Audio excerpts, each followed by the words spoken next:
Good morning guys. So I think recently a couple of the videos on my channel have been a little bit more like agenda driven, a little bit more political, or maybe a little bit more, if not political, social. So there've been advice on being a man, taking care of cars, that kind of thing.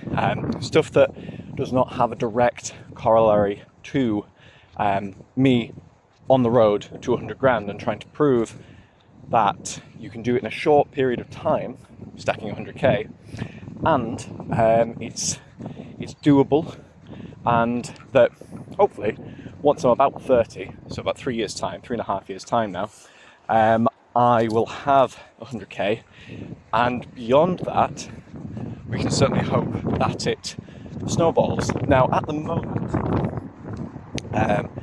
when I did a video last time, I can't remember when, maybe a month ago or something like that, where I went through current investments, and there's a fair chunk in Bitcoin, and there's a social housing scheme that I have mentioned.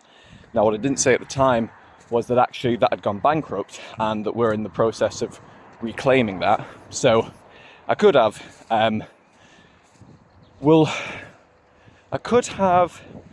had 5185 making me a bit of money every month or every year, but I don't. So that hopefully doesn't just end up as a fucking zero.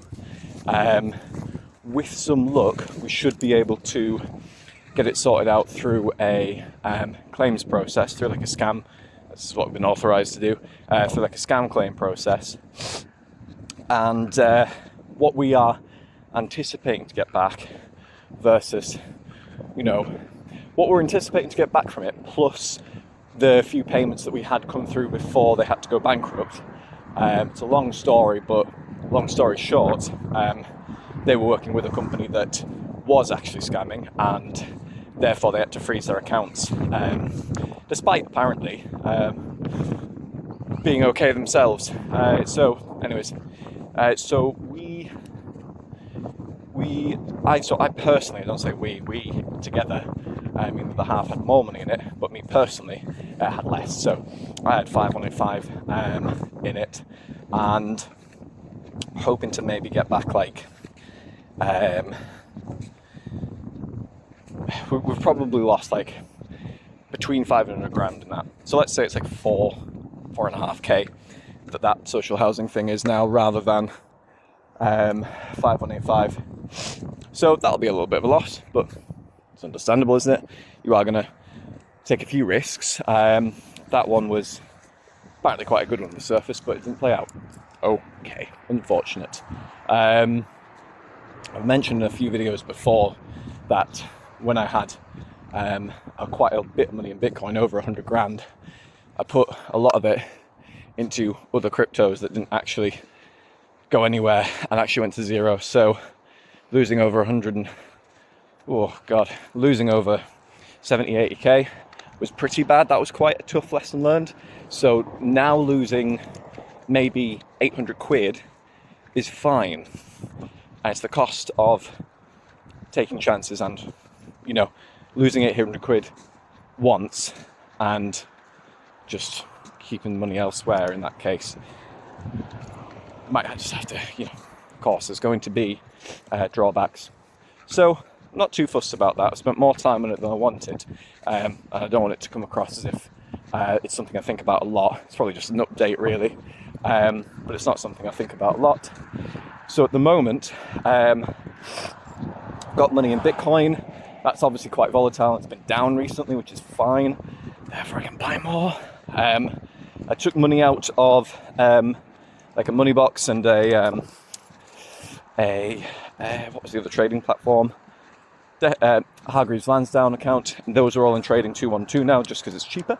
And yeah, I'm kind of just quote unquote cruising on a couple of just sound, solid, boring, safe investments there. Still around about the sort of, I'll have to do the maths again once we get money back from the scam, which might take me to like 35 rather than where I want it to be, which is 37 to 38. But there we go.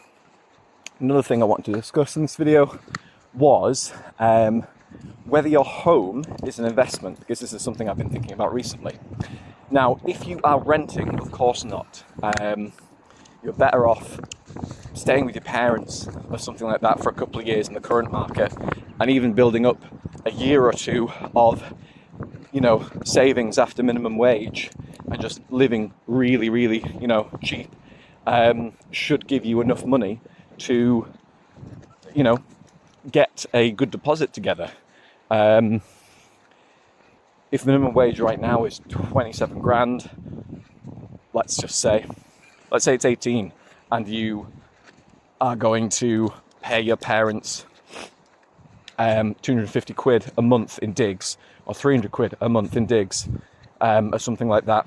If you can just keep together 14 to 15 grand per year, which is fairly easy to do. You should have low expenses and you're living well above your means, and you will need to readjust if that's not an achievable goal in your mind if you're currently watching this and you're on minimum wage. But 2 or 3 years you should have between 30 to 45, maybe even 50k saved if you've had a couple of nice gifts from relatives or something like that. They give you £1,000 when you turn 18. Never happened for me, but maybe happens for some of you. That is more than enough for a deposit on a house, and a decent deposit as well, like 30%, which would mean that your monthly mortgage payments are very manageable, and you should be able to get the rest of it on a mortgage. So to simply cap that one off, probably don't rent. In fact, don't rent. If you're in a city that is so ridiculously expensive that you're looking at having to rent, just don't work in the fucking city. And that's not stupid advice. Like, that is, those places are overcrowded, anti-human, and will make you depressed, and are not set up for any kind of, they're not set up for human living. They're set up for scraping by now. Cities used to be a place where living was cheap and there was a lot of opportunity. Now opportunity is small, there's not a lot of opportunity, and it seems to be places where people just sink CVs into and get nothing back, resumes if you're American. And I highly advise that if you are, just 18 to 20, let's say that you've not gone to university, you're 18, let's say you have, you're 22 or 24 maybe, if you've done like a long degree. For the love of God, don't hang around somewhere where getting on the housing ladder, and it's not getting on the housing ladder, renting, but getting into your own place is, going to cost £1,000, £2,000 a month or something ridiculous. Renting, maybe £500 a month if you have to rent. But again, please don't do it. Move somewhere, move into like a HMO with a couple of other young professionals or something like that. If you need to move somewhere else that's not with your parents, if you can stay with your parents, definitely do. Build up money for a deposit, but right now it makes virtually no sense to rent. Now, I appreciate some people might at this moment be quite a bit older than that. They may be listening to this little bit of advice and thinking, I'm past 30 and I've been renting for a while, I've got no savings, I've got kids now, like, you're kind of paycheck to paycheck. That's not something I'm going to go over in this video. There are ways, obviously, out of any situation, but that's quite a tough one, and obviously it's one that you've been living with for a while, so even just breaking the habit of living that way is going to be tough, but it's doable.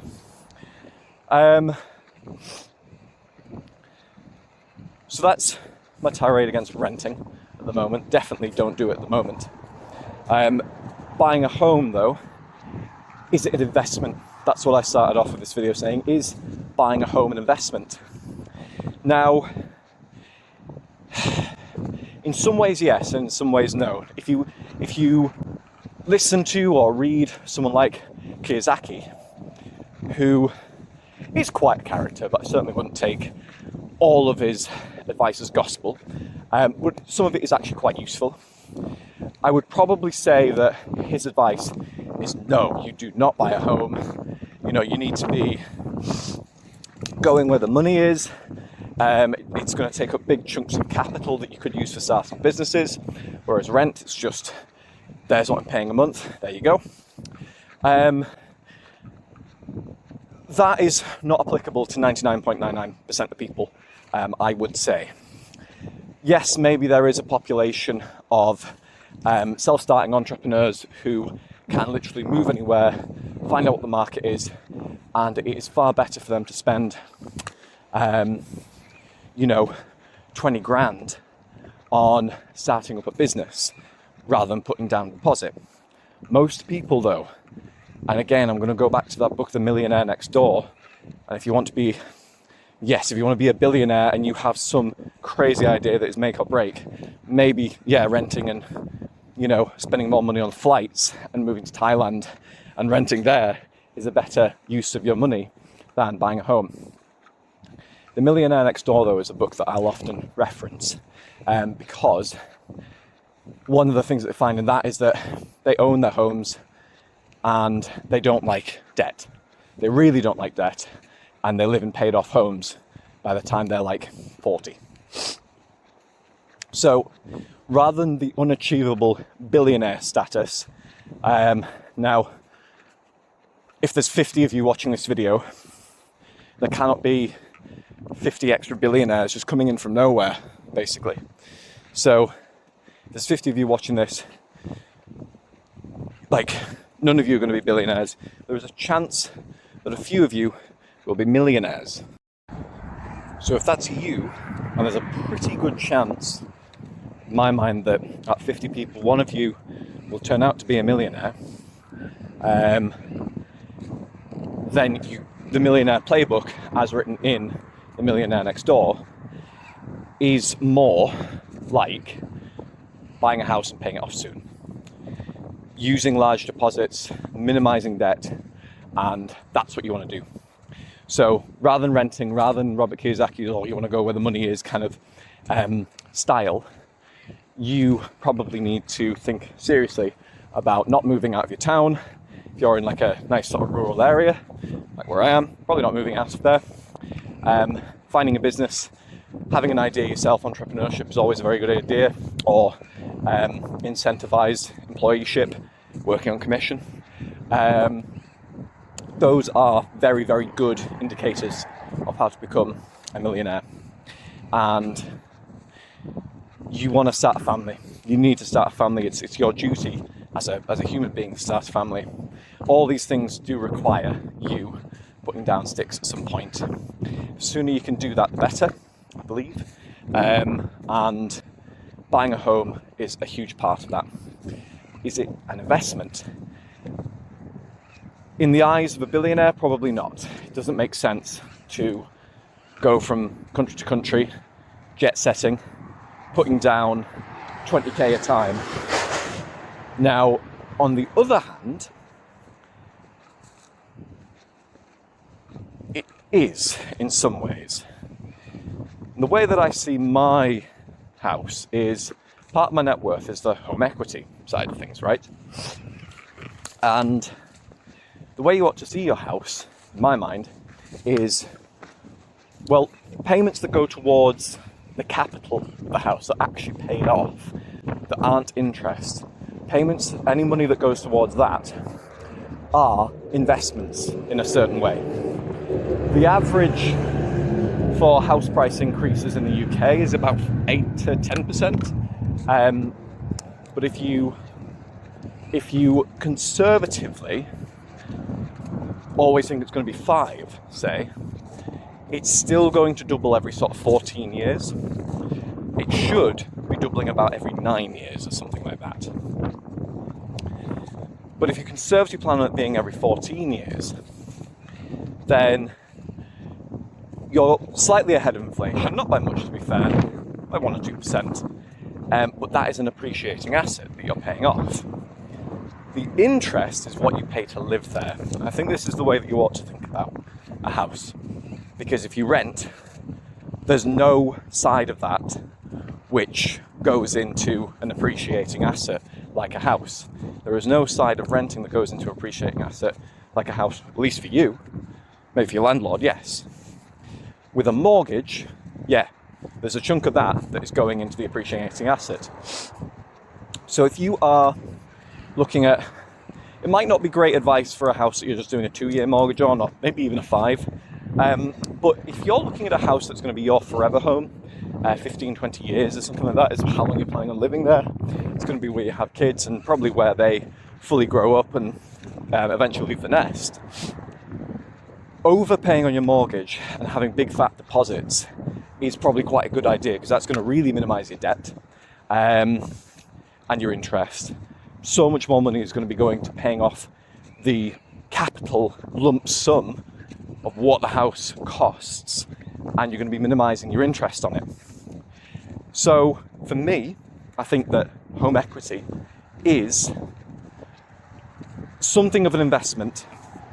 Obviously, if the housing market goes a bit stagnant for a year or two, then you're still paying it off. It's just, sometimes the market goes a little bit stagnant as a whole, or it goes down. The same things happen in the housing market as happen in the normal market. So,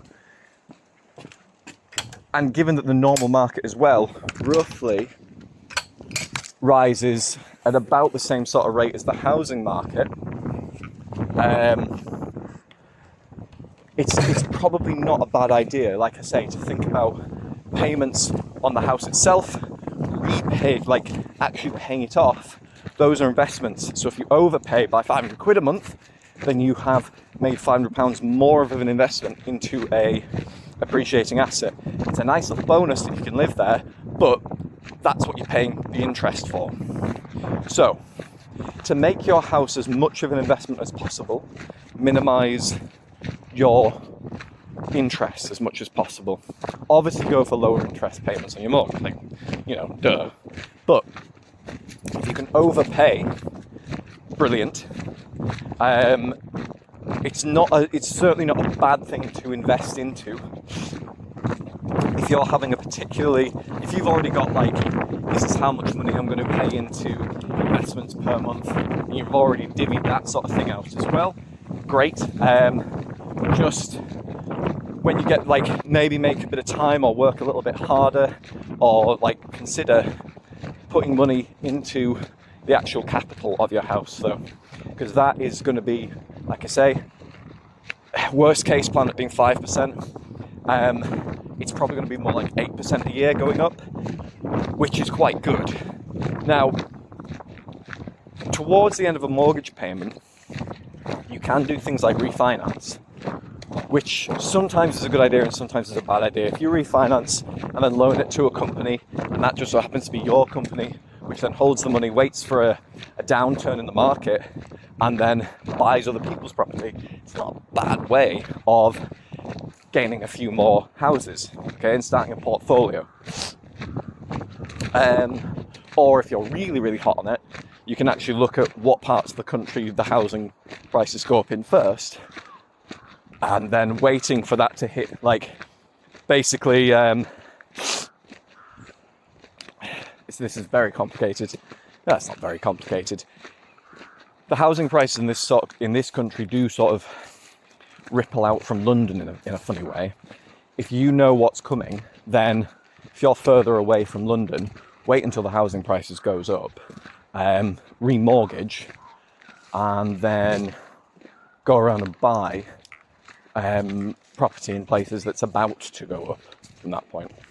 That's a different story. That's for a different video, really. That's a weird, not even a money glitch. That's just, if you're prepared to do that as a little bit of a job, then fine.